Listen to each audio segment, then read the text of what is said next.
Hop. Ça se met en paramétrage. On va le voir apparaître. Ah, bon, ça a dû démarrer, je suppose. Bon.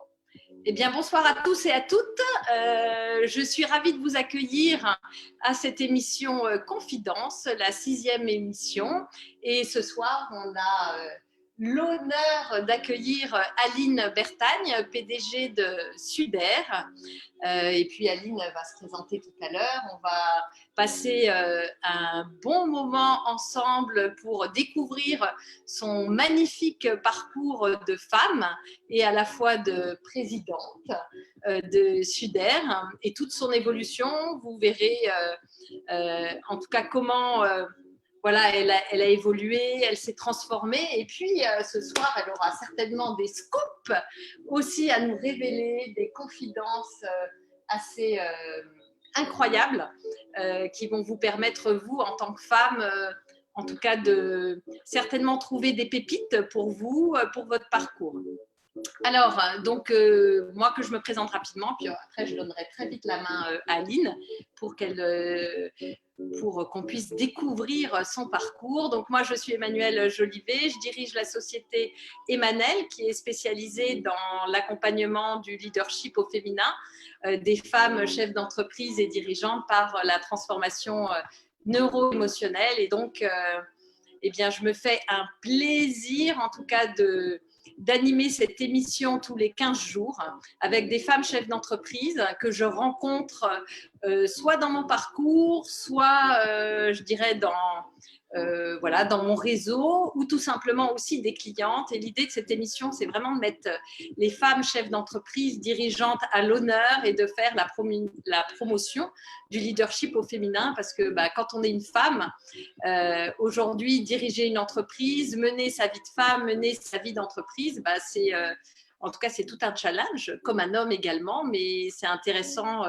En tout cas, entre femmes, on a toujours ce plaisir à échanger, à partager et à se soutenir. Et cette émission, elle a vraiment cette vocation. Alors, j'ai envie de te passer la main, Aline, là maintenant, pour te laisser te présenter par rapport à Suder et nous dire déjà quel est ton métier et puis en quoi ce secteur d'activité, en tout cas, fait sens avec qui tu es.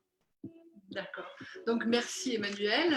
Je tiens tout d'abord à te remercier pour cette invitation à huis clos. On est là toutes les deux. Je vais pouvoir te raconter plein d'anecdotes, mon parcours est personnel et professionnel. Et puis, même si je ne suis pas forcément à l'aise avec cet exercice, je sais que de toute façon tu vas pouvoir couper, qu'il n'y a personne là qui nous regarde tout de suite. En fait, oui, c'est vrai. D'accord. Il y a vraiment personne. Donc si jamais ça ne va pas, je sais qu'on a des moyens pour y remédier et on coupera tout ce qui ne va pas.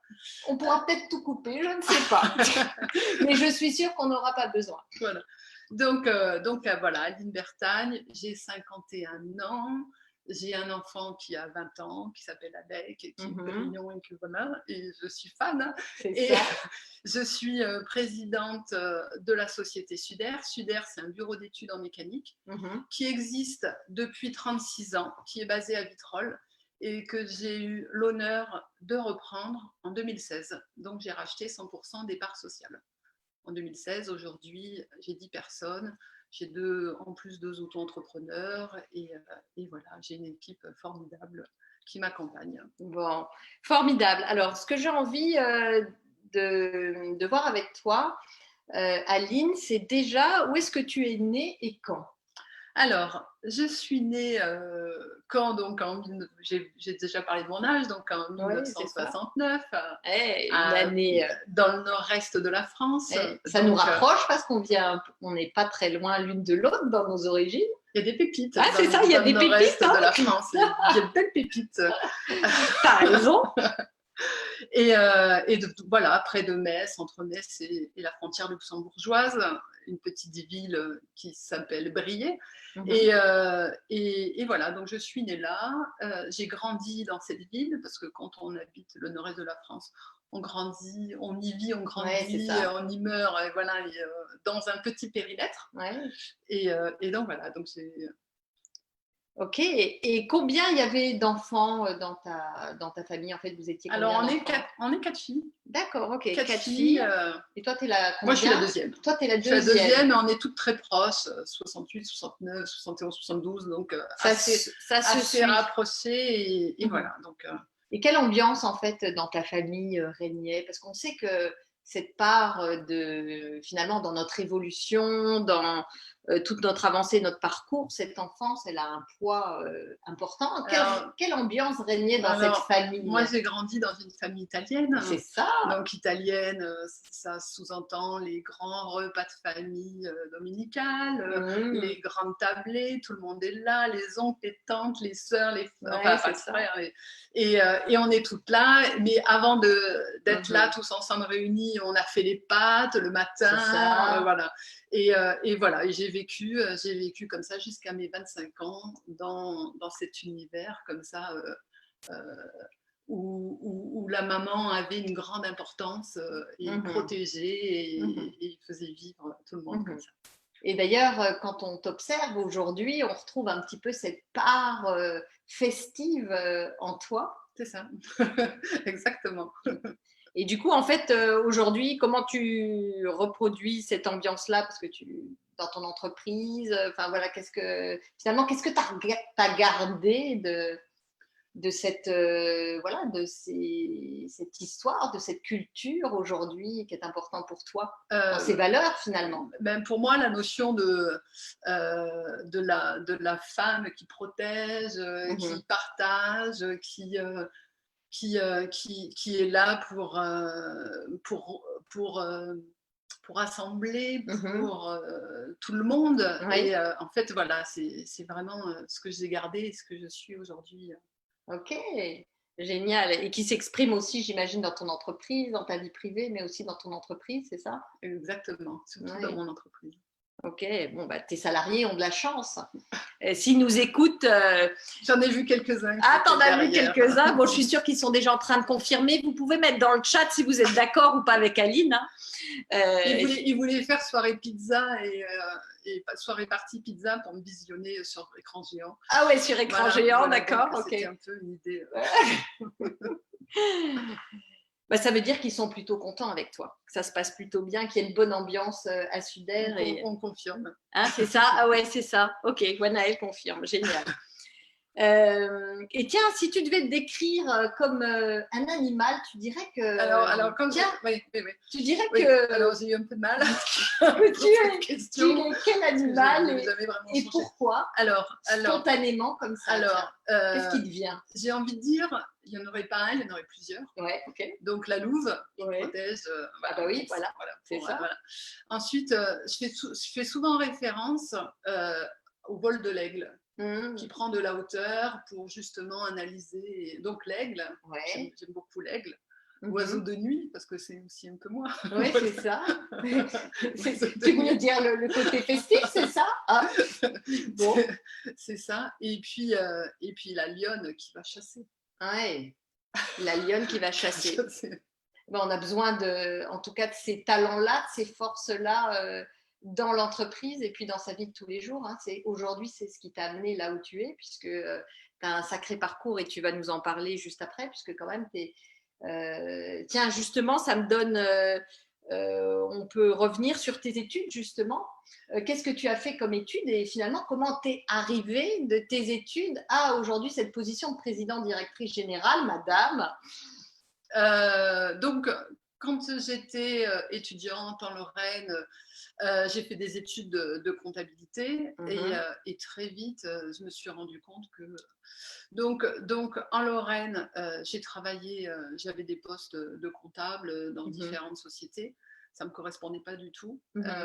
Et quand, on va en parler plus tard, quand je suis venue dans le sud de la France, donc j'ai repris des études, j'ai refait d'autres choses et j'ai fait… via un parcours de validation des acquis professionnels, j'ai pu intégrer Centrale Marseille et j'ai fait un management, un master en management et qualité. Innovation. Donc on sent déjà cette persévérance, cette volonté et cette autorisation et le fait d'oser et te laisser porter par, en tout cas, voilà, ce qui t'anime, la vie et foncer, quoi, en fait. On sent que déjà dans ton caractère, c'est quelque chose de, en tout cas, de fort qui ressort.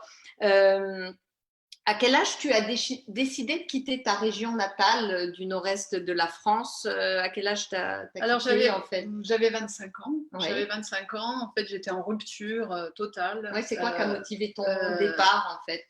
J'avais perdu quelques mois avant ma sœur aînée dans un accident de voiture. Donc, c'était assez brutal. Donc, ta jeune sœur? Ma sœur aînée. Ta sœur aînée, pardon. Ma sœur aînée, qui a 1 an de plus que moi. Hein, donc, on était très, très proches. Parce qu'en fait, on était 4 filles, les 2 premières et les 2 suivantes. Donc, ça a été c'était un choc. Un drame, ouais, un drame, mais vraiment familial. Donc, les repas de famille dominicaux sont transformés en drame. Elle avait 2 enfants, elle a toujours 2 enfants qui aujourd'hui vont très bien. Donc, 3 ans et 5 ans. Donc, c'était très difficile. Parallèlement à ça, j'avais une histoire d'amour, comme j'en ai eu beaucoup, parce que je suis une passionnée. C'est voilà. ça. Donc, qui se finissait 7 ans. Oui, 7 ans quand même. J'avais rencontré quelqu'un quand j'étais adolescente, et puis voilà, donc 7 ans qui se finissait aussi. Ouais. Et un travail de comptable dans un centre de gestion qui se finissait aussi, parce que je faisais un remplacement en congé maternité, la personne revenait. Et là, je me suis dit, il faut que je bouge, il faut que j'aille chercher un autre chemin, une autre direction, d'autres envies. Qu'est-ce que tu as ressenti à ce moment-là pour avoir envie de, quelque part, de... Alors, j'ai toujours j'ai l'impression d'avoir toujours été guidée. Et en fait, j'ai senti qu'il fallait que je parte. Oui, tu as eu cette force intérieure, c'est ça? Voilà. Alors au départ, je me suis dit, j'ai regardé sur une carte, je me suis dit, bon, le nord-est, c'est sympa, mais c'est grisaille non-stop. On est d'accord, tu connais bien. Oui. Donc là, je me suis dit, confirme. Non, c'est pas possible. Allez, le sud-ouest, c'est sympa, Perpignan. Donc, je dis ça à mes parents. Là, ça a été le drame. Mais comment ça, ma fille, tu vas pas partir à Perpignan comme ça? Tu pars comment? Sac à dos. Voilà. Et puis, on verra bien sur place. Je vais trouver du boulot, je vais faire l'intérim, je vais faire des choses comme ça. Je vais me débrouiller. Et là, ils se sont dit non, c'est pas possible. Donc, on a un oncle qui est à Aix-en-Provence. J'ai un oncle, donc c'est le frère de mon papa qui est à Aix-en-Provence. Et qui nous regardera certainement. Et qui nous regardera en diffusé. Là, il n'a pas réussi à se connecter avec Zoom. En rediffusion. Voilà, c'est ça. Et en fait, il a dit, même bien évidemment, il faut qu'elle vienne à la maison. On ne va pas la laisser dans la nature, on ne sait pas où, à 25 ans. Une belle jeune fille comme ça, c'est pas possible. C'est ça, on va l'accueillir à Aix-en-Provence. Voilà. Et il m'a accueillie. Donc, j'ai été chez lui. Donc, un moment fort, agréable.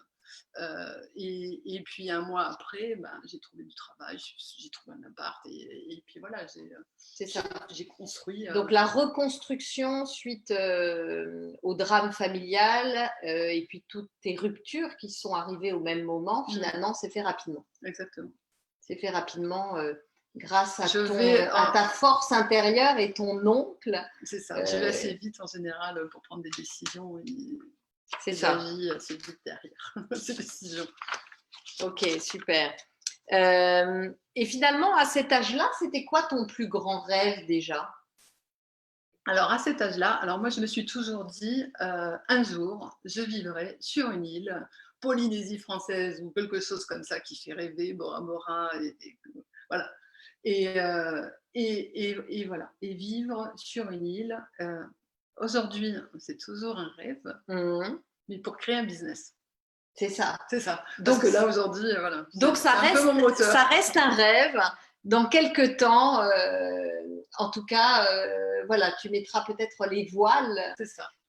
Pour aller recréer une entreprise où on ne sait pas. Peut-être que voilà, il peut se créer un réseau, on ne sait pas, mais en tout cas avec une envie de prendre le large. Mais toujours dans ta casquette de chef d'entreprise, bien sûr, c'est ça? Exactement. Ok, super. Au rythme de l'île.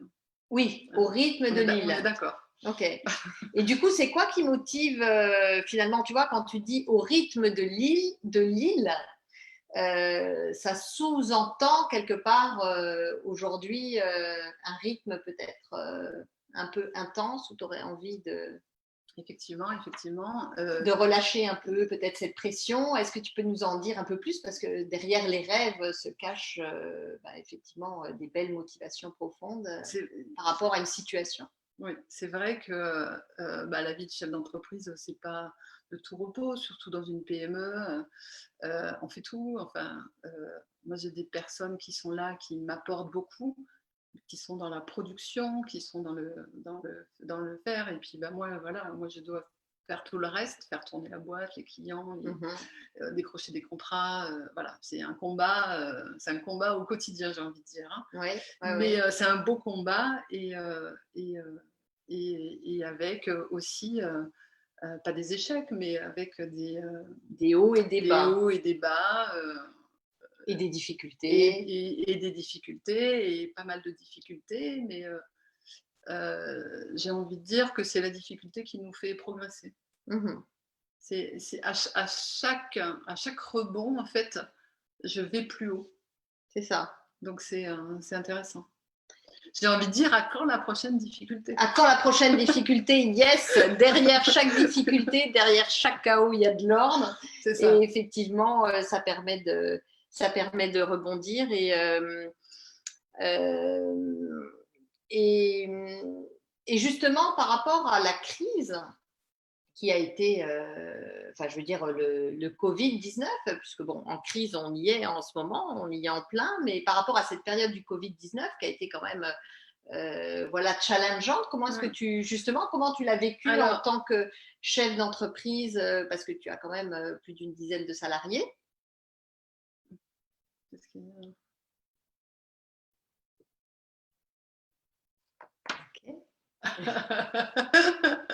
J'essayais de lire le commentaire, j'ai pas mes lunettes. Moi, j'aspire à plus de calme. Okay. C'est quand je dis à quand la prochaine. Ah oui, à quand la prochaine crise. C'est ça, à quand la prochaine crise. Et en fait, on nous répond. T'es malade. Ah, c'est ça, oui, voilà, c'est ça. Bon, en fait, elle n'est pas si malade que ça, puisque quelque part, elle a quand même des envies de calme et de sérénité. Mais en fait, voilà. j'ai pas parlé de Suder. Suder, c'est un bureau d'études en mécanique. Donc, j'ai une équipe qui fait des projets, qui fait des études. Donc, on va de l'étude à la conception, à la réalisation et à la fabrication. On a également un atelier d'édition 3D pour faire tout ce qui est prototypage et un atelier d'édition où là, on va faire du print. Pendant la crise, en fait, j'ai différents services. Le service production print, là, il était à l'arrêt complet. Elle était à l'arrêt complet, donc les personnes étaient en chômage partiel, mais à 100%. Et moi, j'ai assuré pendant toute cette période, en fait, j'étais au bureau pour accueillir l'éventuel client qui voulait bien venir imprimer présenter ses flyers, voilà. Qui osait sortir. Donc voilà, donc moi j'étais là pour assurer vraiment la continuité de service. En fait, ça a été très intéressant, très instructeur pour moi, parce que je me suis rendu compte, les gens qui travaillaient, moi j'ai beaucoup de gens dans le bâtiment, et en fait, les chefs d'entreprise travaillaient. Et oui, et dans le bâtiment, c'est vrai qu'ils ont conservé. Donc habituellement, les chefs d'entreprise sont dans leur bureau, je suis dans mon bureau, on ne se croise pas. Et c'est les chargés d'affaires des entreprises et mes salariés qui se croisent. Alors que là, voilà, en plus, on partageait la même problématique, on partageait nos mêmes problèmes. Donc, on s'est comme ça rapproché. Je me suis rapprochée de différents chefs d'entreprise sur le secteur et qui font partie de mes clients. Et j'ai envie de dire, ça c'est vraiment le côté positif de la crise et des contacts qu'on a pu avoir les uns les autres. On avait tous nos mêmes difficultés, on avait tous nos mêmes problèmes, on ne savait pas où on allait, on n'avait pas de clients et on était là quand même, debout, on attendait et on n'a jamais baissé les bras, on a toujours été là. Et j'ai l'autre partie donc, qui est bureau d'études. Je travaille avec des grands groupes. Donc, j'ai des contrats pluriannuels avec EDF, avec le CEA, avec Butagaz, pour toute la partie bureau d'études. D'accord. Donc, le temps que ces entreprises-là se mettent en place, télétravail, parce qu'ils font tous du télétravail, donc le temps qu'elles se mettent en place, le télétravail et tout, au niveau du bureau d'études, il y avait une partie en chômage technique. C'est ça. Et une autre partie du temps en travailler, finisser les affaires qu'on avait en cours. Donc, les premières semaines, j'ai envie de dire que le bureau d'études était en chômage technique à au moins 80%. Et qu'est-ce que tu as ressenti, toi, au départ, parce que c'est quand même une situation que tu n'as jamais vécue? Alors, comment, voilà, ton état d'esprit au début, quand c'est arrivé, comment tu étais, qu'est-ce que tu as ressenti? En fait, on est partagé entre plusieurs émotions. D'un coup, tout s'arrête, on se pose et on a le temps de se projeter, de réfléchir, de se dire et maintenant, on fait quoi? Maintenant, je suis organisée comment pour traverser cette crise? Est-ce que j'ai bâti un plan d'activité? Est-ce que j'ai bâti un plan de reprise? Est-ce que je suis prête à tout ça? Comment je me réinvente, quoi. Exactement. Par chance, par rapport au bureau d'études, en étant une PME locale, je suis face à des grands groupes. Souvent, les jeunes qui sortent de l'école aspirent à rentrer dans des grands groupes. On a Airbus à côté, enfin voilà. Et Safran, voilà, on a des grands groupes qui comme ça aspirent tous les petits talents. C'est ça, les pépites, les talents, tous les ingénieurs. Et moi, je suis à côté avec mon bureau d'études à me dire, moi aussi je les veux. Moi aussi, je veux des pépites. Et aujourd'hui, je suis contente parce que j'ai une belle équipe avec de belles pépites. Et je me suis dit, il faut que je me réinvente. Donc, c'était déjà avant la crise. Donc, j'étais prête au télétravail. Donc, on avait déjà tout ce qui était ordinateur portable. On avait déjà des serveurs externalisés. Donc, tu avais déjà un coup d'avance, en fait. On avait déjà tout ça parce que je voulais déjà l'intégrer. Ce qui s'est passé, c'est que ça a accéléré les choses. D'accord. Voilà, ça a accéléré les choses. Et puis, on s'est posé et on s'est dit, maintenant, on fait quoi? Donc, j'ai organisé des visios avec le bureau d'études en disant, on réfléchit, qu'est-ce qu'on peut innover, qu'est-ce qu'on peut faire? Là, on n'a rien à faire. On va réfléchir à ce qu'on peut faire. Donc, tu as perdu beaucoup de chiffre d'affaires? J'ai perdu les premiers temps 80% du chiffre. Ah oui, quand même. Le deuxième mois, avril, je suis à 50% du chiffre. Et là, mai, j'ai relevé. D'accord, ok. Mais parce que aussi, au niveau du bureau d'études, tous ces grands groupes ont repris aussi leurs activités, ils sont installés. Et du coup, quand tu as perdu 80% de ton chiffre d'affaires, ce qui ne t'est jamais arrivé, comment tu l'as vécu?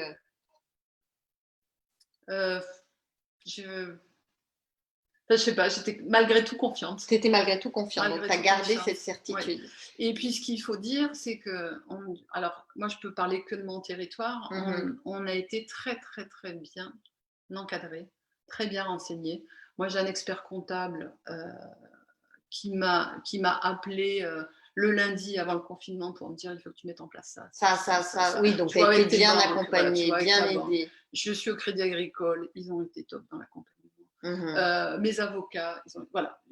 Aujourd'hui, je suis bien accompagnée et tu n'es pas seule. Et voilà, exactement. Et ça, c'est important d'être bien La chambre entourée. de commerce aussi était là. Ils m'ont téléphoné personnellement pour me dire comment va, est-ce que vous avez besoin d'aide sur le territoire. Ok. Donc, tu étais dans un état d'esprit, malgré tout, tu es restée positive, avec une certaine certitude. Et justement, cet état d'esprit, cette force encore intérieure qui est toujours là au fond de toi où tu y crois et tu y vas, comment elle t'a permis de te réinventer? Parce que finalement on se réinvente quand on est dans le bien-être. Qu'est-ce qui...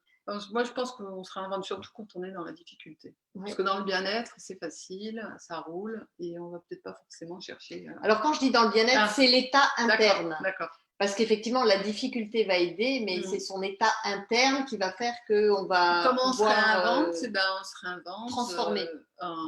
en se disant et maintenant qu'est-ce que je vais faire et je me suis dit, on est un bureau d'études, on n'a pas de service de département R&D, il faut que je les stimule tous et qu'on crée justement de l'innovation, qu'on aille chercher et qu'on fasse de la recherche, développement, des choses comme ça.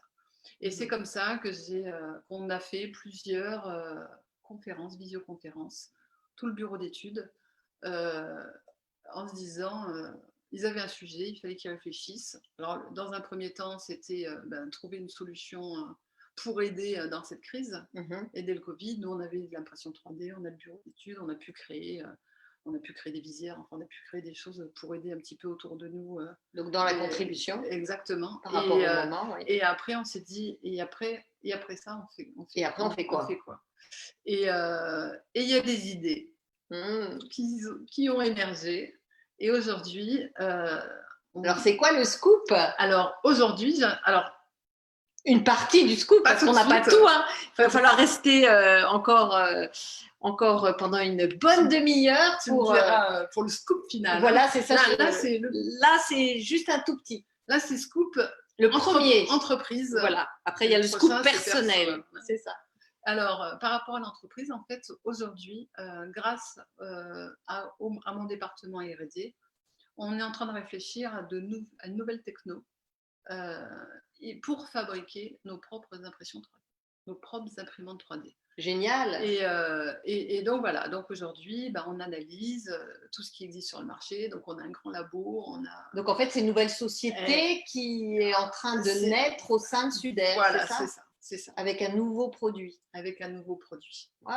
Et avec une mise sur le marché 2021 et avec des tests fin d'année. Ok, donc effectivement, là, on est dans le rebondissement. C'est ça.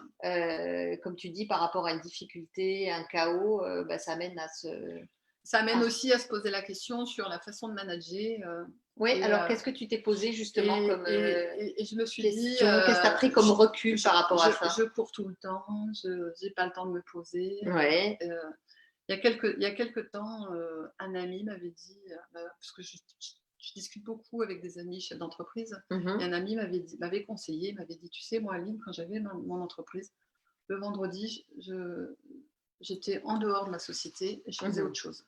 Alors, on n'est pas à la plage, bien entendu, quoique des fois, on peut aussi l'être. C'est ça, on peut faire les deux, hein, ça n'empêche pas de travailler non plus.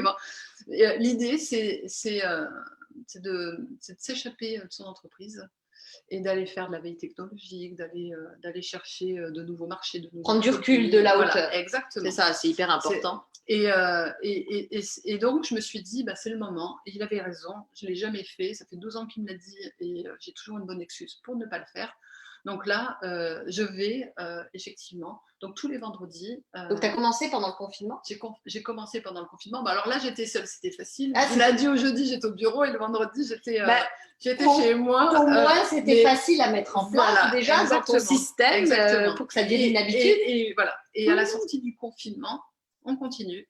Alors, tous les vendredis matins, on se réunit avec mon équipe R&D. Ouais. Justement, on s'échappe, on sort de nos murs. C'est ça. Pour qu'on ait une vision vraiment élargie et un horizon, qu'on n'ait pas d'horizon en fait. Oui. Hein, l'idée, c'est de ne pas avoir d'horizon. Et alors, où est-ce que vous allez? Se dire que tout est possible. Sans horizon. Donc, en fait, on va, bord de mer, faire nos réunions comme ça, R&D, tous les vendredis matins. Et effectivement, le projet avance très vite. Wow. Le projet avance très vite. Donc, dans une bonne énergie où tout le monde se sent bien, en fait, ça se développe Exactement. À une vitesse incroyable. Exactement. Et aujourd'hui, mes explorateurs du possible. C'est ça. Parce que c'est mon équipe, c'est mes explorateurs. Voilà. Et on explore des pistes, des innovations, des idées.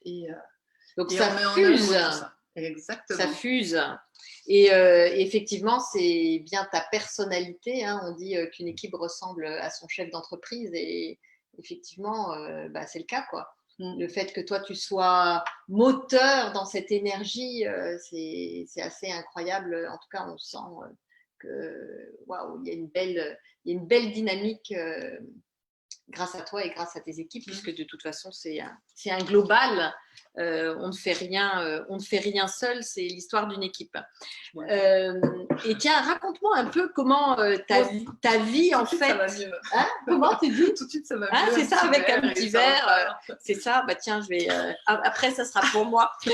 Raconte-moi un peu comment ta vie t'a amenée à Suder, finalement, comme présidente directrice générale, parce que tu as démarré, je dirais, comme assistante et tu es arrivée présidente directrice générale. Donc, finalement, comment tu as fait ce chemin assez incroyable en fait, en quelques mots? J'ai eu la chance de rencontrer sur ma route.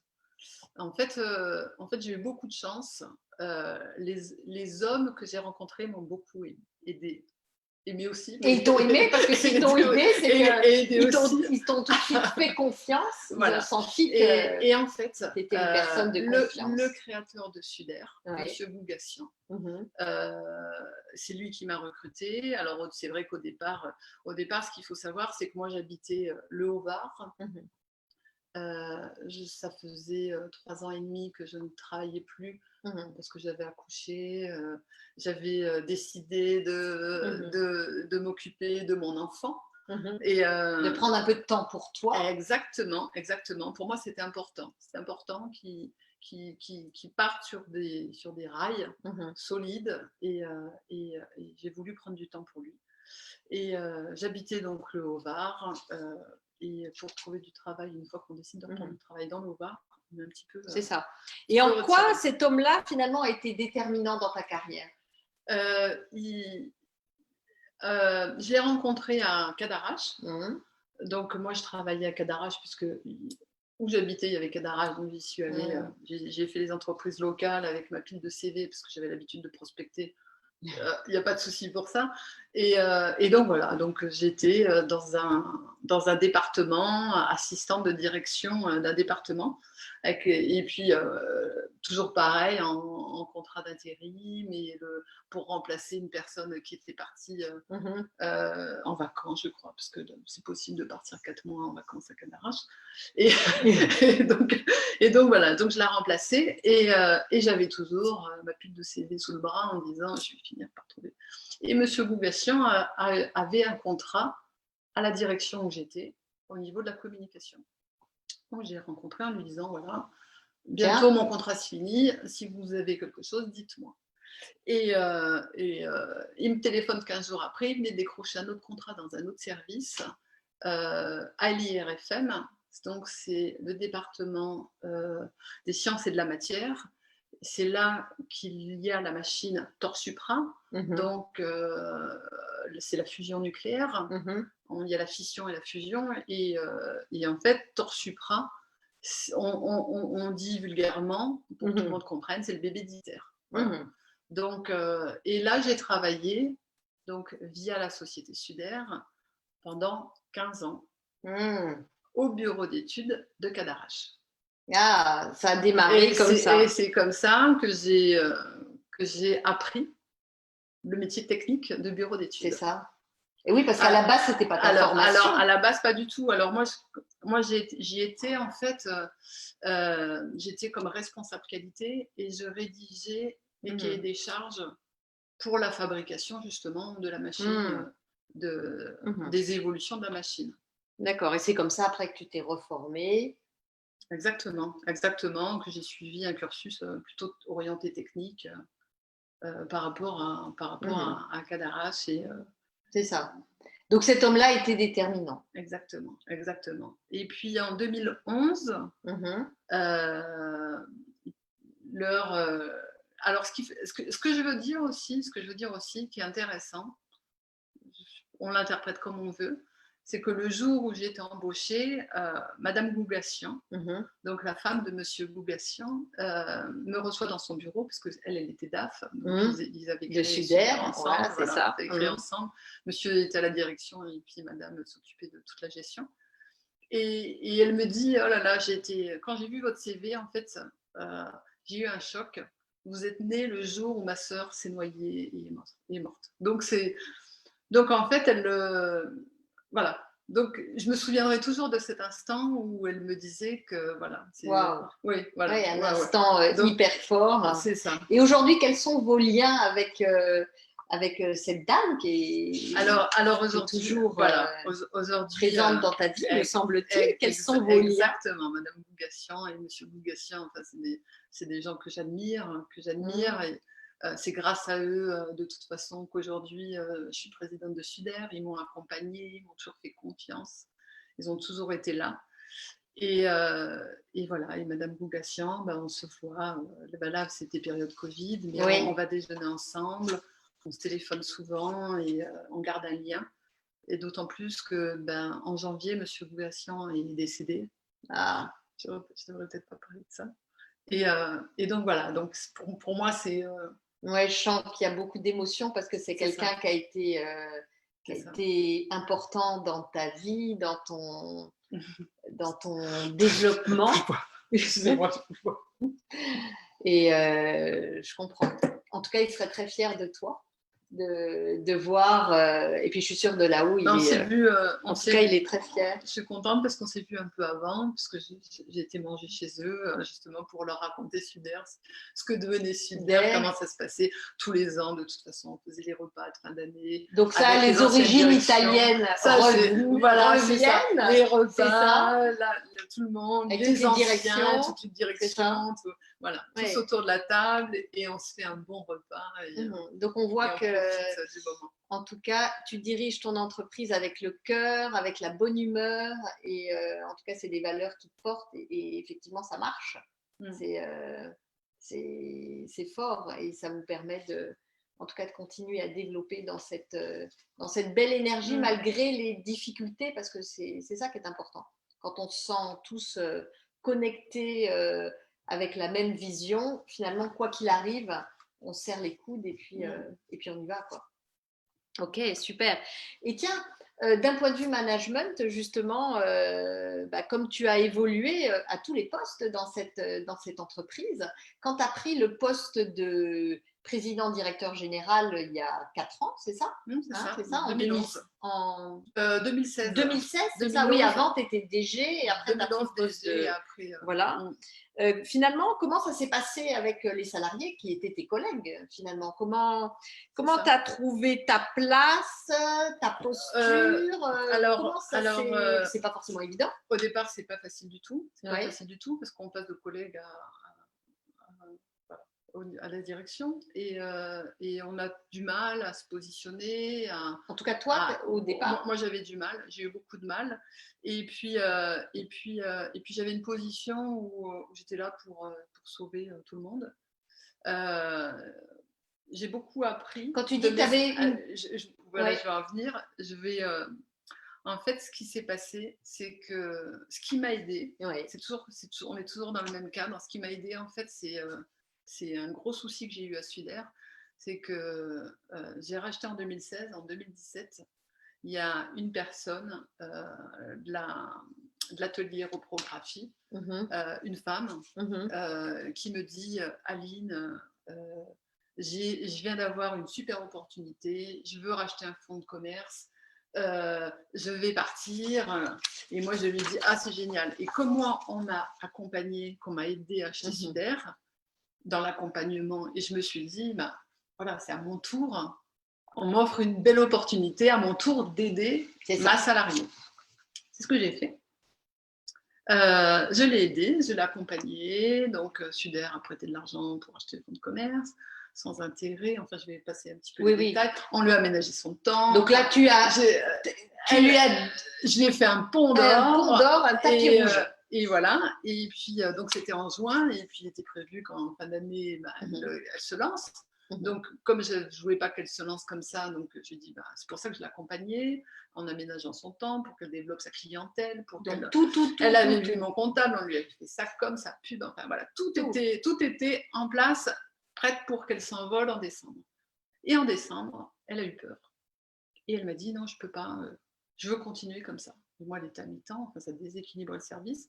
Moi, j'allais travailler les week-ends et les soirs à l'atelier Repro parce qu'elle n'était pas là. Donc, oui, donc c'est moi qui faisais les heures, donc je les ai fait 6 mois pour faire plaisir, mais après je me suis dit non, c'est pas possible. Donc ça, c'est ton côté fait plaisir. C'est ça, c'est intéressant. C'est ça.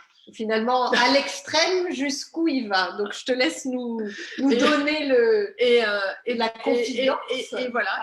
Et donc en fin d'année, je lui dis bon ben il faut que tu prennes une décision, soit tu t'en vas, soit tu restes. Tu démissionnes, enfin, comme il était prévu, surtout qu'aujourd'hui, quand on démissionne, c'est simple, on peut toucher le chômage, enfin, il y a des mesures, surtout quand on crée une société derrière, il y a des mesures qui aident. Et alors, dis-nous un peu, qu'est-ce qui s'est passé au final? Et en janvier, réunion, je lui dis, bon, ben alors, qu'est-ce que tu fais maintenant? Et elle me dit, on continue comme ça, hors de question que je quitte la société, et hors de question que je vienne travailler à plein temps. Donc, on continue comme ça, et c'est comme ça. Et je lui dis, bah non, ça ne va pas être possible. Donc le lendemain, elle n'est plus venue travailler. Je ne l'ai plus revue. Arrêt maladie. Oui. Alors, je n'ai pas la cause, mais voilà. Médecine du travail au milieu. Elle est déclarée 6 mois après inapte par la médecine du travail, parce que madame est dépressive, parce qu'effectivement, je la harcèle au travail pour qu'elle démissionne. Donc, tu es accusée. Donc, je suis accusée de harcèlement moral.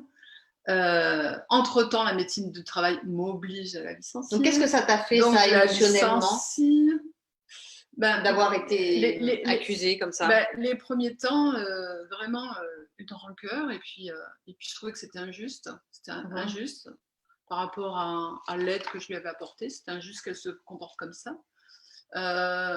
J'ai senti de la trahison, enfin voilà, vraiment. Toutes les blessures se sont rouvertes. C'est ça.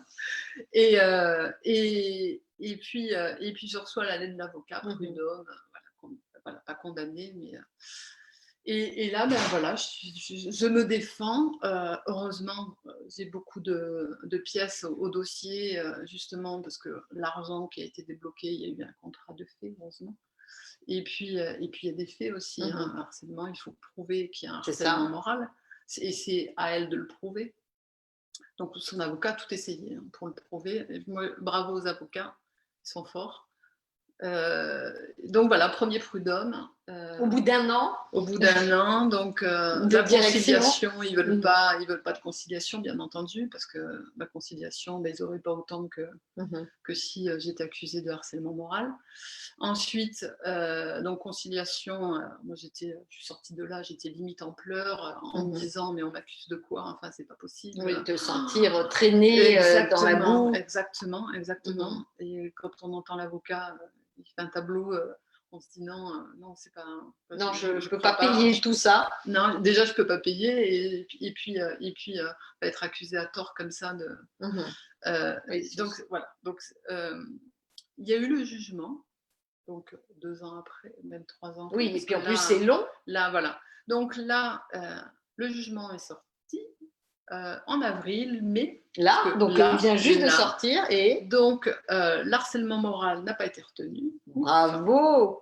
Et en fait, c'est une belle fierté, j'imagine. Alors là où je suis encore plus fière, c'est que le prud'homme se passe à Martigues. Pour ceux qui connaissent la région, Martigues. C'est vrai.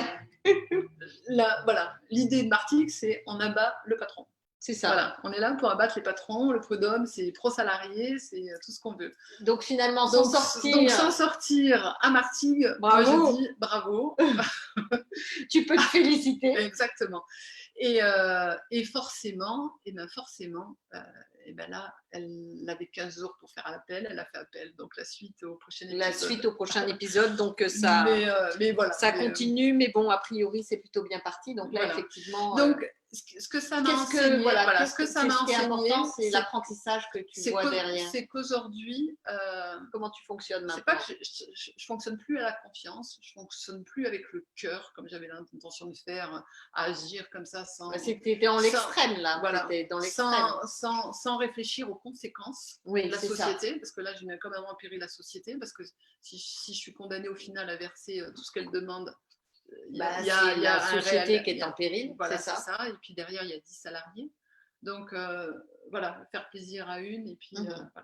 Donc, il s'est passé exactement la même chose là, il y a 6 mois, où une personne est venue me voir en me disant « Je veux créer ma société, je veux un plan de formation. » Et ça, c'est intéressant ce que tu dis, parce qu'en ce moment-là, avec la période, je pense qu'en tant que femme chef d'entreprise, beaucoup d'entre nous vont être confrontés à ce type de choses. Donc, il est venu me voir, il me dit « Je veux changer d'activité, je veux faire autre chose. Est-ce que je peux bénéficier d'un fonds GESIP ?» J'ai dit « Ok.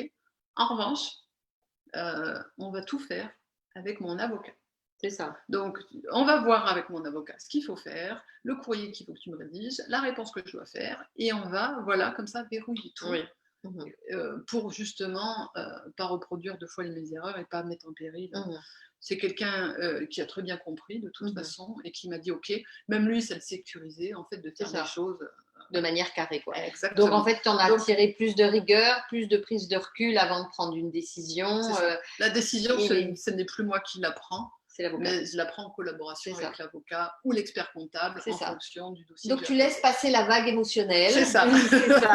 C'est ça. Et ensuite tu décides de manière plus juste en voyant quel est le prix à payer aussi pour toi et pour l'entreprise. Voilà. Ouais, intéressant.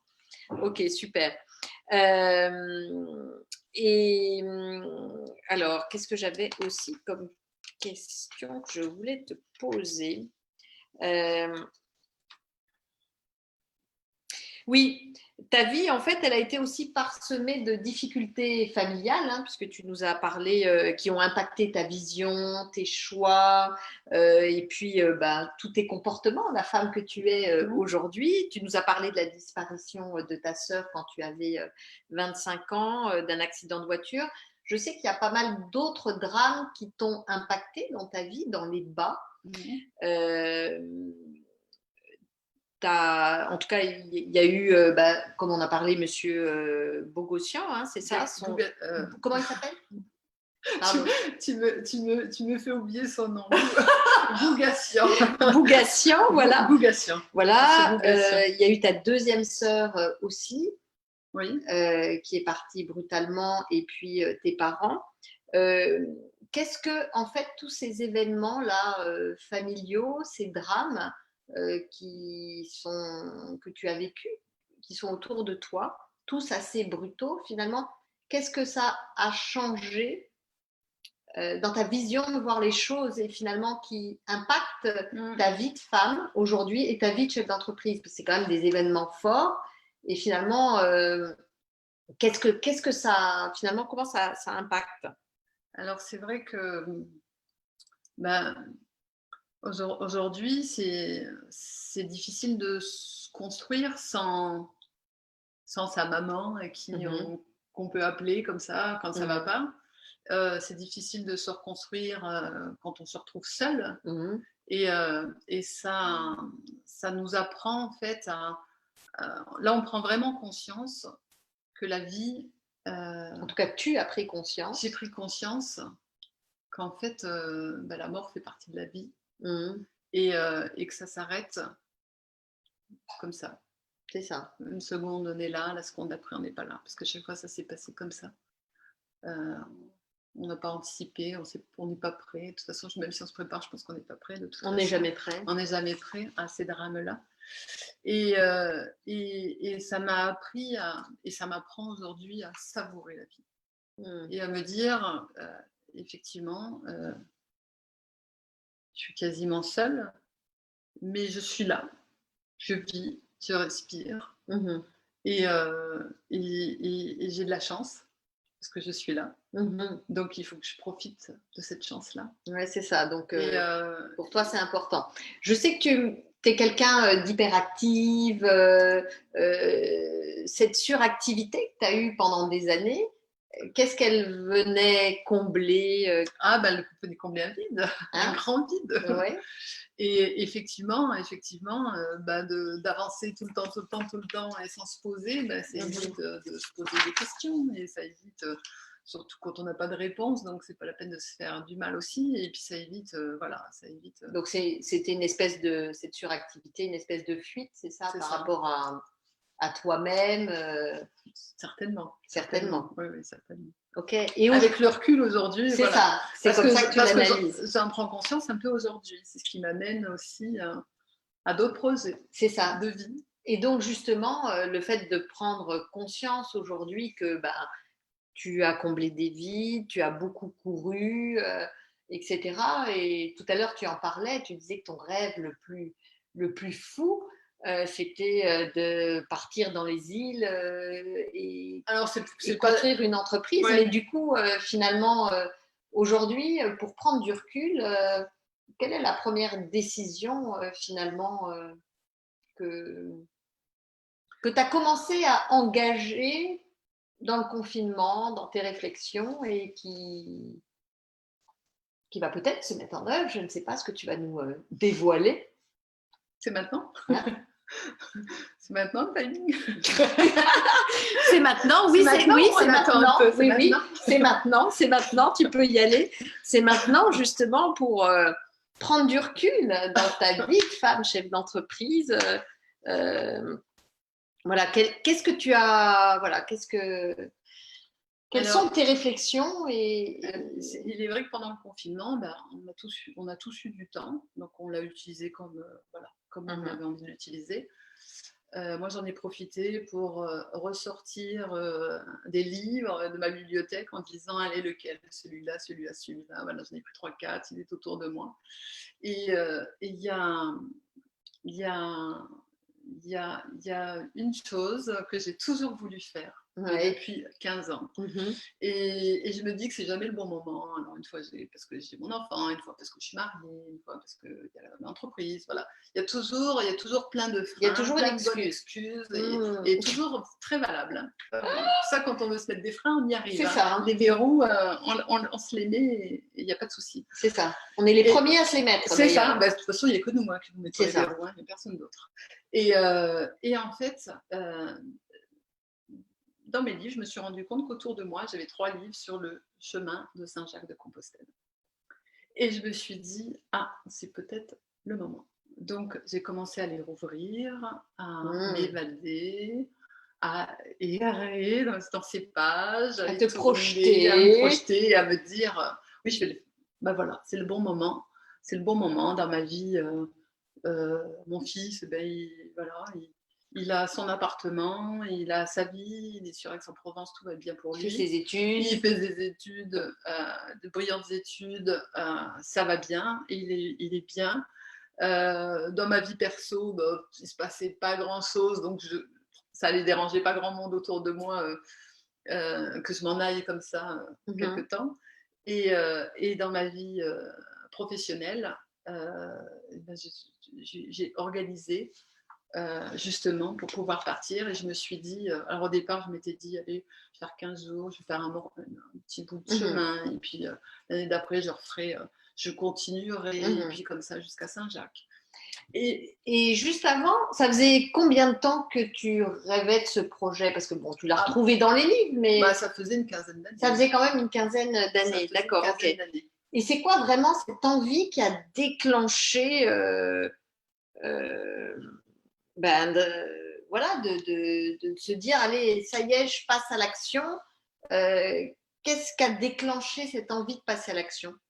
C'est quoi le sens derrière ça? Qu'est-ce que tu vivais vraiment?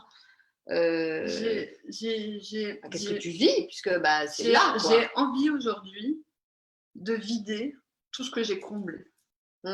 Tout ce que tu as comblé. Tout ce que j'ai comblé. J'ai envie aujourd'hui de me dépouiller. Parce que faire le chemin de Saint-Jacques-de-Compostelle, ce qu'il faut savoir, c'est que je vais le faire en une fois.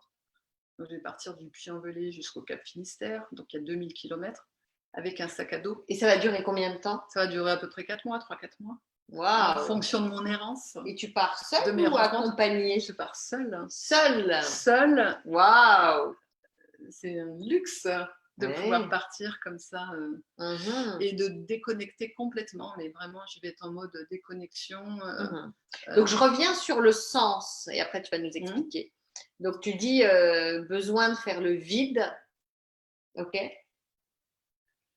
Alors, c'est... Et ce vide, il vient de... Il vient de toutes ces années effrénées où j'ai avancé. Cette charge, exactement. Ce stress, cette charge mentale, c'est ça. Voilà, c'est ça. Et j'ai envie aujourd'hui je vais aller chercher le meilleur de moi-même. En fait. J'ai pas envie de tout changer, tout révolutionner. Ce ne sera pas le cas parce que tu es qui tu es. Je me trouve pas mal, en fait. C'est ça, et tu as raison. D'accord. On est complètement d'accord. Mais en tout cas, réveiller la meilleure version de toi. Voilà. J'ai envie de m'approfondir et j'ai envie de te reconnecter. Voilà. Je me dis que là, c'est le moment de m'offrir ça. Parce que c'est un beau cadeau que tu t'offres. Exactement. C'est un très beau cadeau. Et puis, ça demande beaucoup de, je dirais, de courage, de certitude, parce que finalement, c'est 4 mois que tu pars. C'est même plus, j'ai envie de dire, parce que depuis le mois de mars, j'ai cette idée-là en tête. Ouais. Donc, depuis le mois de mars, j'organise avec une team externalisée qui va reprendre la direction de Sudair et qui va être là justement pour accompagner les équipes. Alors toi qui es justement une personne qui aime contrôler, maîtriser, explique-nous un peu pour les femmes qui nous regardent, qui souvent sont perfectionnistes, des madames parfaites, qui se disent que non, de toute façon, c'est pas possible, quoi, ce genre de choses. Oui. Comment on peut abandonner de toute façon, c'est pas abandonner son entreprise, mais quelque part, comment on peut s'extraire 4 mois? Parce que est-ce que tu as prévu quand même de te connecter à distance ou pas du tout? Pas du tout. Ah non, pas du tout. Non. Alors raconte-nous finalement comment une madame parfaite, voilà, comment tu t'organises? Alors c'est vrai. Comment tu t'es organisée? C'est vrai que je suis toujours en train de t'organiser. C'est vrai que je suis toujours dans le contrôle. Je suis toujours dans la validation, à vouloir tout maîtriser. Tout est planifié, tout est organisé, tout est toujours. Ce qui laisse peu de place à la magie. C'est ça. Aujourd'hui, si elle opère, j'ai la chance d'avoir une équipe qui est prête pour le management d'entreprise libérée. Et c'est beau ça. Et c'est ce que je mets en place avec mes équipes. Alors bien sûr, l'entreprise libérée, c'est pas on fait ce qu'on veut, on fait n'importe quoi. Non, il y a un cadre. Voilà. Donc il y a un cadre, il y a un budget, il y a un planning. Donc c'est ce qu'on prépare là avant le départ pour le service R&D, pour le service BE. Donc il y a le cadre qu'on est en train de. Donc c'est une belle opportunité pour Sudair. Et pour Sudair et pour mes explorateurs du possible. C'est ça qui vont. Eux, ils vont explorer en fait. Leur talent. Ils vont pouvoir s'épanouir, ils vont pouvoir s'élever. Et moi, je vais explorer un autre chemin également pour m'élever. Et en 2021, en fait, on va tout déchirer. C'est ça. Donc, tu es en train de leur faire un cadeau énorme où ils vont pouvoir vraiment être en totale autonomie et révéler pleinement leur talent, leur potentiel. Et à la fois, toi, tu vas t'offrir aussi un beau cadeau pour aller révéler quelque part la meilleure version de toi-même et tout ton plein potentiel. Exactement. Et d'ailleurs, tu vas toucher pendant ces 4 mois. Et d'ailleurs, j'ai fait une réunion justement pour leur présenter le projet lundi. Et leur première réaction, ça a été de me dire merci pour la confiance que je leur accorde en fait. Donc voilà, donc c'est vraiment un. Parce que c'est un vrai scoop. En fait, oui. Tu leur as explique un petit peu l'histoire de la date là où par rapport à l'émission et puis le fait que tu aies positionné aussi une annonce à tes équipes. Vous avez un scoop. Oui, parce que personne ne le sait. Donc j'annonce vraiment là à mes amies, femmes chefs d'entreprise, qui j'ai vu que pour beaucoup elles sont là.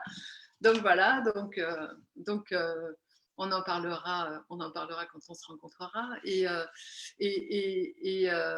j'ai perdu le fil.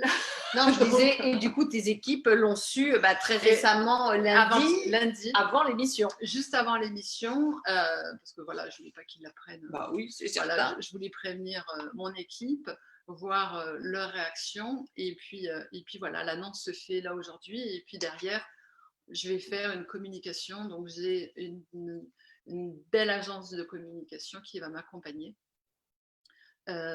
pour justement faire une com interne, externe, accompagner mes équipes quand je ne serai pas là, parce qu'il va falloir aider pour cette cohésion, cette collaboration, cette élévation.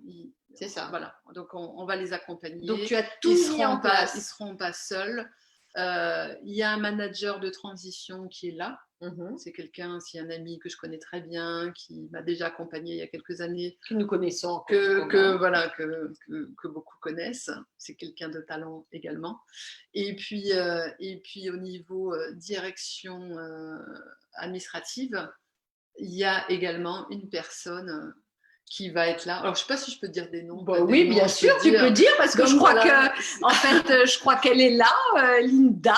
Donc, voilà, donc Linda Petit, que nous avons en combat. Qui est sublime, excellente, et dans l'accompagnement du chef d'entreprise, vraiment pour la partie administrative, formation, enfin. C'est ça. Elle fait des dossiers, elle est excellente, prend des initiatives. Je confirme, je travaille aussi avec Linda et je peux confirmer que c'est une perle. Donc Linda sera là pour cette partie-là, pour rassurer mes équipes en interne, parce que j'ai une assistante aujourd'hui à mi-temps, donc elle ne sera pas tout le temps là. Donc voilà, comme ça va rassurer tout le monde, parce que l'idée, c'est surtout de ne pas angoisser les équipes en place. Oui, que tu ne penses pas que c'est un abandon, c'est surtout pas un abandon, bien au contraire. Et ils l'ont compris aujourd'hui de toute façon. Et Patrick Coustenot, donc, il va être mon manager de transition en intérim, voilà. Pas forcément de transition, mais en intérim pour les 3-4 mois. Et Muriel Pignac, ma boîte de com, voilà. C'est ça. On fait de la pub. C'est normal, c'est des gens, voilà, et c'est vraiment 3 personnes en plus. Je ne les ai pas choisies au hasard, je les ai choisies aussi parce que c'est intéressant. Muriel m'a raconté, mais bien avant que de toute façon c'était une évidence que ce soit elle, quand j'ai pensé à ce projet. Elle a déjà fait un tour du monde quand elle avait 20 ans avec ses enfants, son mari. C'est une aventurière, c'est une exploratrice elle aussi. Récemment, elle est repartie sur ses terres d'enfance en Afrique. Elle a créé une association humanitaire depuis 1 an. Enfin, voilà, elle est dans cet esprit, dans ses valeurs. Et Patrick Coustenot connaît très bien aussi Saint-Jacques-de-Compostelle. Il voulait faire il y a quelques années aussi. Voilà, il s'était dit tiens, pourquoi pas. Donc voilà, c'est des gens qui me ressemblent et qui comprennent mon projet. Ok, génial. C'est assez incroyable en tout cas de s'autoriser à faire cela. En tout cas, je te félicite. Et toi, qu'est-ce que tu vas apprendre de cette expérience? Puis qu'est-ce que tu as déjà appris? Parce que dans cette préparation, ce que je vais apprendre, je sais pas encore. Je sais pas encore. Ce que j'ai appris aujourd'hui, c'est vraiment, je sais qu'il faut que je lâche prise. Je sais qu'il faut que j'arrête de vouloir être cette madame parfaite, d'être toujours dans le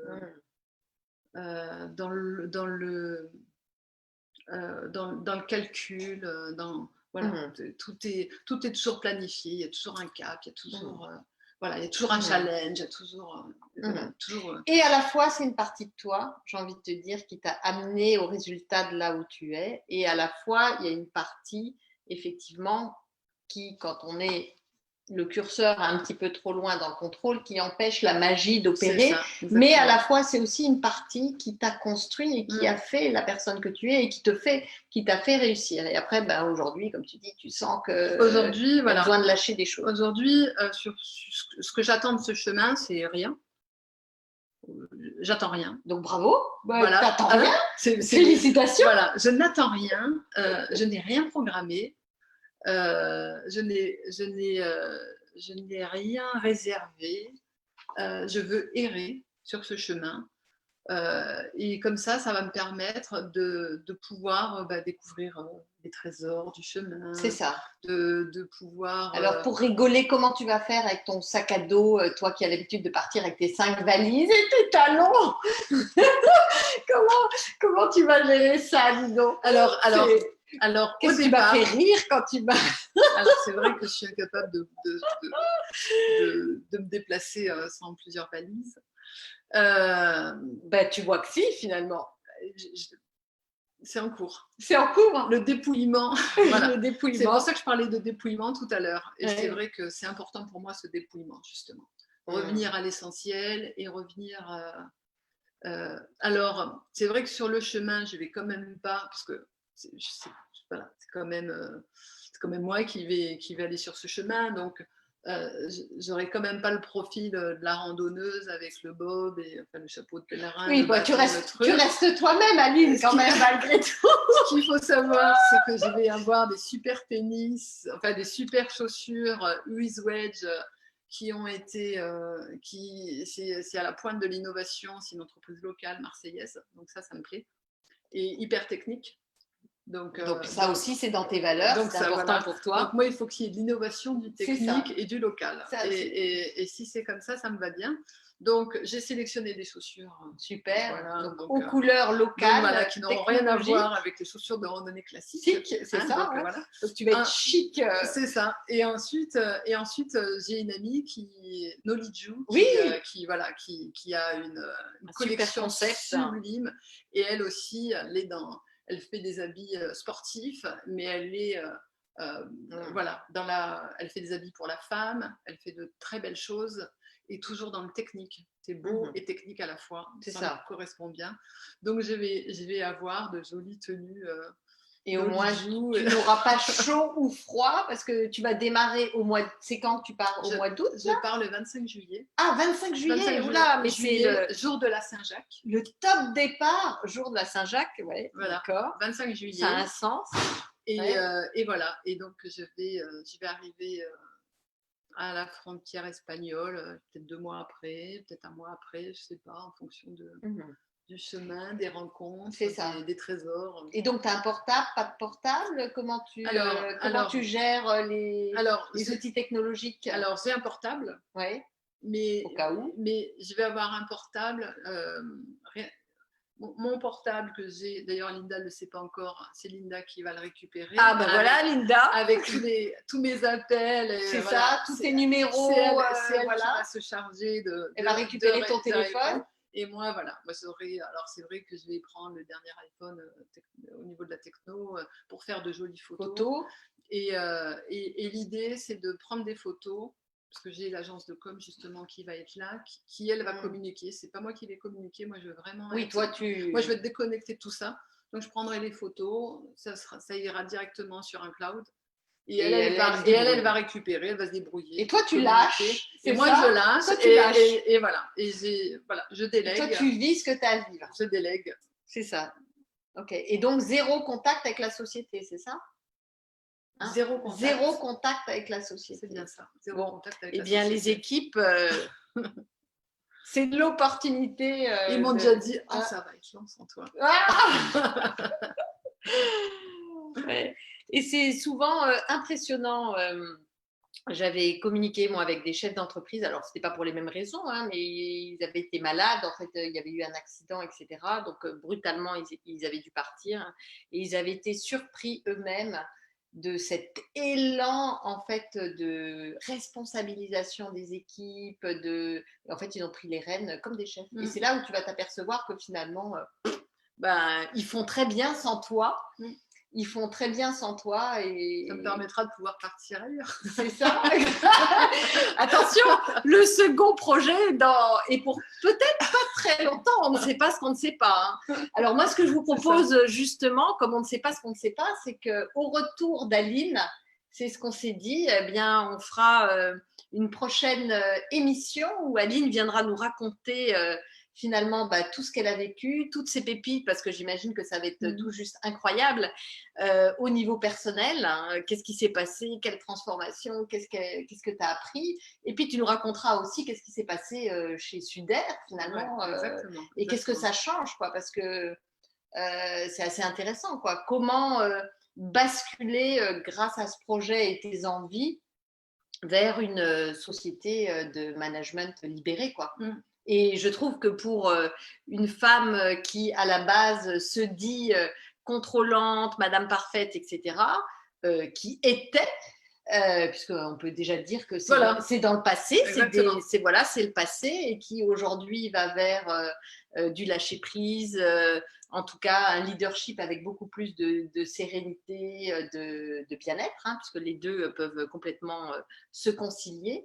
Eh bien, tu viendras nous en parler à ton retour. Avec plaisir, mais vraiment avec grand plaisir. Ouais. Donc, en tout cas, moi, j'ai hâte de ce moment. Tiens, j'ai envie de te demander, là, puisqu'il est déjà 22h, il est déjà 22h, ça fait 1h15 qu'on... Je ne pensais pas être capable de raconter comme ça. Voilà, que tu nous parles et que tu nous tiens en haleine. J'ai envie de te demander de quoi tu es le plus fière finalement dans ta vie. Quels sont les éléments qui te rendent waouh? Alors là, tout de suite, j'ai envie de dire mon fils. Ouais. Parce qu'il est exceptionnel, hein, comme normal. Il a 20 ans, il est brillant. Enfin, voilà, il est en école de commerce, il est en train de créer sa société. Enfin, voilà, il est vivant. Et à 20 ans, il crée déjà sa société? Oui, il crée donc déjà. Il crée déjà sa dans société. Dans ses gènes.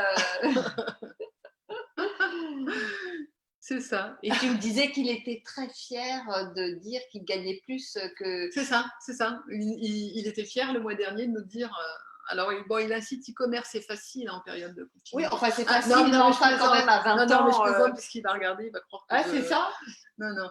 En fait, il était fier de me dire, ce mois-ci, j'ai gagné plus que toi et papa réunis. Donc, voilà. Donc, et c'est beau à 20 ans. J'ai peut-être arrêté la pension que je lui verse. C'est ça. C'est là, ça m'écoute. Ok, et quoi d'autre de quoi tu es le plus fier? Donc ton fils, l'achat de la société. Oui. Forcément, en 2016, j'ai racheté 100% des parts sociales. Ça faisait 15 ans que je travaillais dans cette société, donc à tous les postes, hein, comme on a pu le dire tout à l'heure. Et donc voilà, donc c'est une belle... Comme quoi tout est possible. Tout est possible, exactement. Tout est possible. Génial. Faire le chemin. Ce chemin, là, je suis fière de réaliser mon rêve. C'est ça. Et oui, surtout que ça faisait 15 ans que tu voulais le faire. Et de me dire, ça y est, je le fais. C'est ça. Ça y est. Et en fait, le chemin, il commence quand on se dit, ça y est, on le fait. Ouais. Là, je suis déjà...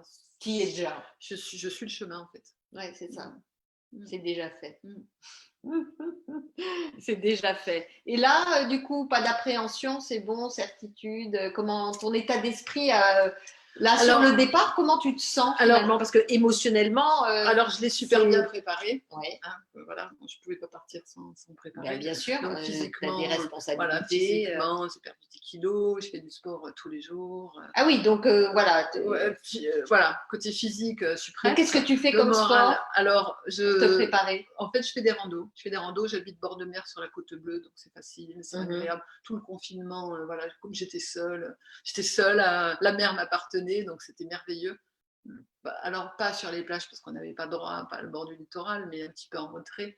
Plein de chemins avec la mer à l'horizon. Donc, tu as pu t'entraîner pendant tout le confinement? Donc, je me suis entraînée. Et tu continues? La Sainte-Victoire, la Sainte-Baume, l'Ascension, 15 km. Donc, voilà. Donc, 15 km, sac à dos, ça va, je sais que je sais faire. D'accord, le poids. Il n'y a pas de souci. Je me suis entraînée avec le poids, avec la distance, tous les jours depuis 2 mois. Donc, mais tous les jours, tu fais combien de kilomètres? Tous les jours, je fais entre 8 et 10 km. Wow. Et les week-ends, un peu plus. Oui. Ah oui, c'est impressionnant. Donc, un entraînement... C'est ça. Intense. Mais ça se fait bien. Parce qu'en parallèle, je travaille, donc ça se fait bien. Donc, sur le chemin, ça va être entre 20 et 30 km au quotidien. Par jour? Donc, voilà. Donc, à voir un petit peu, suivant les jours, suivant mon corps, ce qu'il va me dire, suivant la météo. Enfin, il va y avoir plein de facteurs qui vont faire en sorte que... C'est pour ça que rien n'est planifié, rien n'est programmé. Je laisserai... la vie faire les choses. C'est ça. Tiens, intéressant de voir qu'est-ce qui va se passer. Super. Et qu'est-ce que j'avais envie de te poser comme question? Qu'est-ce que tu fais quand tu ne travailles pas? Bon, là, j'ai bien compris que tu t'entraînais. Là, je m'entraîne, mais non, quand je ne travaille pas, moi, j'aime bien faire du yoga, de la méditation, j'aime bien la cuisine, voilà, suivant qui je suis, voilà. Ça, c'est les. Après, on a une carte joker. Yeah. Je n'ai pas encore sorti mon joker. Ah, c'est ça. Tu veux le sortir? Je peux le sortir là. Parce qu'il est quelle heure? Je peux tout Ah, c'est raconter? ça. Les enfants sont couchés? Ouais, vas-y, tu peux tout raconter. Tu peux tout raconter. Et tiens, tu nous as pas parlé de ta vie de femme. Ma vie de Je sais que tu as femme. été mariée, tu m'as dit. J'étais mariée en, je ne sais plus quelle année, enfin, il y a beaucoup, voilà, ça fait un petit moment. Oui. J'étais mariée avec le père de mon fils, en fait. Ouais. On est restés 12 ans ensemble, et puis on s'est séparés, et puis après j'ai eu une autre histoire, 8 ans, et puis on s'est séparés, et puis une autre histoire, quelques années, on s'est séparés, une autre histoire. Voilà, moi je suis quelqu'un d'assez entière, de passionnée. Je veux que dans mes histoires d'amour, qu'il y ait la passion, qu'il y ait des étincelles tout le temps. C'est ça. Et quand il n'y a plus d'étincelles, voilà. C'est peut-être aussi ce que je vais aussi découvrir sur le chemin. Ouais, c'est intéressant. Ouais. Pourquoi Pourquoi ce sensationnel, ce besoin de sensationnel, Alors c'est vrai que je suis une passionnée dans cette tout ce que adrénaline. je fais, dans tout ce que je fais, Nécessaire. l'éducation de mon fils, la société, enfin voilà, je le fais toujours avec beaucoup de passion et toujours voilà. C'est une vraie force. Et j'ai besoin de construire, j'ai besoin de voilà. Tu es une bâtisseuse. C'est ça. Ouais, c'est ça. Donc voilà, donc après.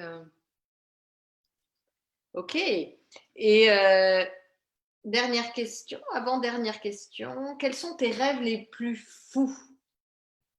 Alors, les rêves les plus fous, j'ai envie de dire. Si tu étais complètement. Waouh! Que tu t'autorisais vraiment pleinement, en dehors de ceux dont tu nous as déjà partagé, est-ce qu'il y en a d'autres? C'est pas forcément de rêve le plus fou, ou alors si me marier à Las Vegas avec Richard Gere par exemple, tu vois, un truc comme ça, moi ça me plairait bien. Ok. Las Vegas. Ok. Et quels sont Non, le rêve le plus fou en fait, ce serait vraiment, en fait, pour moi, parce que pour moi c'est un rêve. Moi, je crois en l'amour éternel, en l'amour inconditionnel, c'est ça, profond, en l'amour, au sublime amour. Et mon rêve le plus fou, c'est de me rencontrer un jour, quoi. C'est ça. Ok. Et de le vivre. Et de vivre. Et plus me poser de questions jusqu'à la fin du jour. C'est ça. Génial. Bon, ben, le chemin va faire ce qu'il y a à faire. C'est certain. Parce que plus tu vas t'aimer toi en profondeur, plus pouf, les choses vont arriver. Quels sont les... Il y a quelqu'un qui dit... Richard a plus de 70 ans. Effectivement. C'est ça. Il vient d'être papa, donc... bon, après... c'est ça. Tout marche bien, encore. C'est ça. C'est Rick qui nous dit ça, un petit clin d'œil. Et Linda qui dit Las Vegas, Compostelle, le grand écart. Ouais, c'est ça. Oui, mais c'est moi. Donc voilà, c'est ça. Je suis multifacette, c'est comme ça. C'est les surprises d'Aline. Ok. Et quelles sont les peurs, en tout cas, qui aujourd'hui pourraient t'empêcher finalement de réaliser tes plus grands rêves? Aujourd'hui, j'ai plus peur parce que j'ai compris que les seules limites qu'on a, c'est nous qui nous les mettons. Donc, en fait, et que tu es prêt aujourd'hui à les... Voilà, c'est ça. En tout cas, à baisser les barrières et ouvrir les portes. Aujourd'hui, non. Aujourd'hui, je sens que tout est possible. D'accord, ok. Eh bien, je crois qu'on arrive à la fin. J'ai une dernière question. À ton avis, qu'as-tu encore besoin de dépasser pour aller dans ton génie féminin et pas passer à côté de la meilleure version de toi-même, si tu devais résumer? Ben là, j'ai envie de dire l'actualité. Qu'est-ce que je dois dépasser? Je dois dépasser ce chemin pour voir un petit peu qu'est-ce qu'il y a derrière. Voilà, c'est ça. La belle personne et la belle âme qui se cache derrière ce chemin. C'est magnifique. Bon, bah, on a hâte, Aline, de te retrouver au retour pour faire ce débriefing, en tout cas cette autorisation que tu te donnes. En tout cas, bravo à toi, c'est incroyable. Moi, je trouve ça hyper inspirant et je me dis, waouh, si à un moment dans ma vie, en tout cas, j'ai besoin de faire ce chemin, ça m'autorise à me dire que tout est possible, quoi. En tout cas, bravo, c'est hyper inspirant. J'espère que pour ceux qui nous regardent, c'est pareil. En tout cas, c'est inspirant parce que c'est quelque chose de pas évident et tu l'as fait et grand bravo et tu vas le faire. Tu vois, je parle comme si c'était déjà fait. Tu vois, pour moi, on est déjà au retour tellement c'est fluide. On sent cette facilité, cette énergie. En tout cas, c'était vraiment un magique moment que j'ai passé avec toi. Et je me dis que le fait tu vois, d'habitude, les interviews, on les fait toujours à distance. Bah, c'est assez impressionnant parce qu'en fait, il rayonne une énergie complètement différente quand on est à côté, hein, comme quoi le live, mais en direct live, il n'y a quand même pas mieux. En tout cas, c'était ton idée et bravo parce que c'était une excellente idée et je suis ravie de t'avoir là ce soir chez moi. C'est vrai que c'est un sublime moment de déconfidence. C'est ça. C'est ça, exactement.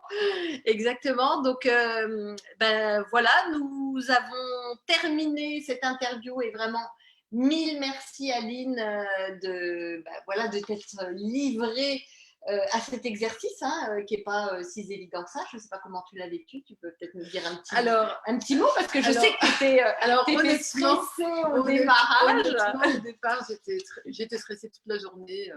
Voilà, j'étais un petit peu désagréable. Voilà. Et voilà, mon équipe, ils me connaissent, ils savent que de temps en temps, voilà, ils me soutiennent malgré tout.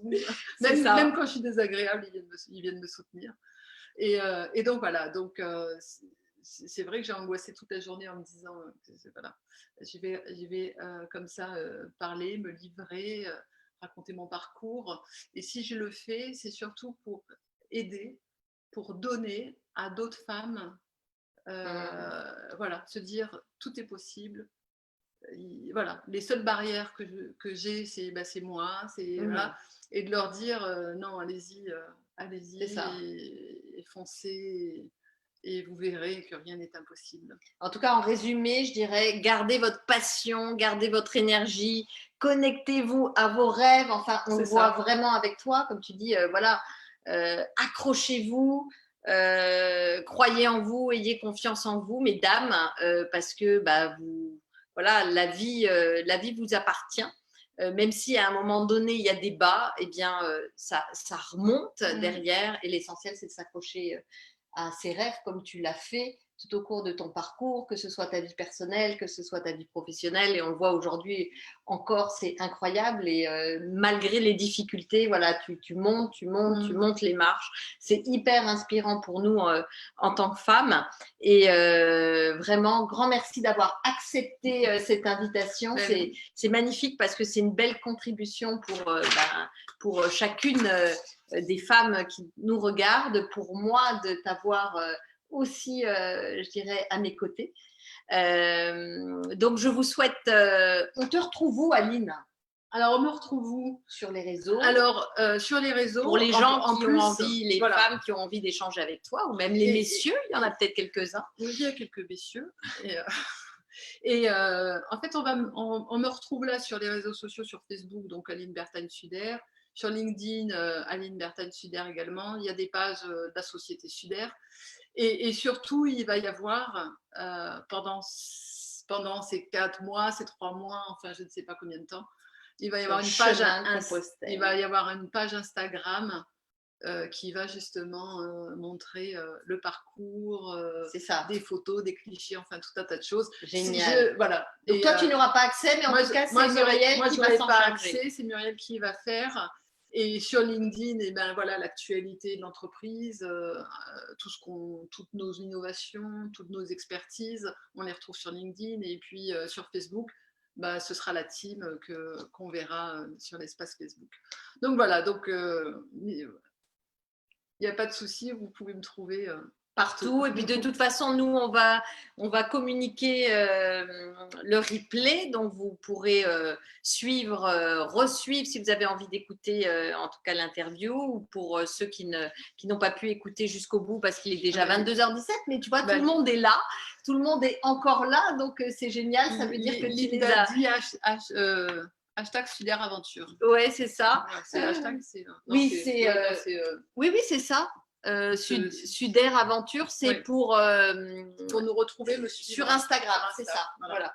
De toute façon, toi, tu verras rien. Moi, j'y verrai rien. Nous, en fait, on aura l'honneur de pouvoir te suivre et de me voir. Et de te partager. En Lara Croft. Hein, c'est ça. Ok. Bon, eh bien, en tout cas, voilà, vraiment encore mille merci Aline de ce partage auquel tu t'es prêtée dans cette émission Confidence. Vraiment, je suis ravie de t'avoir accueillie.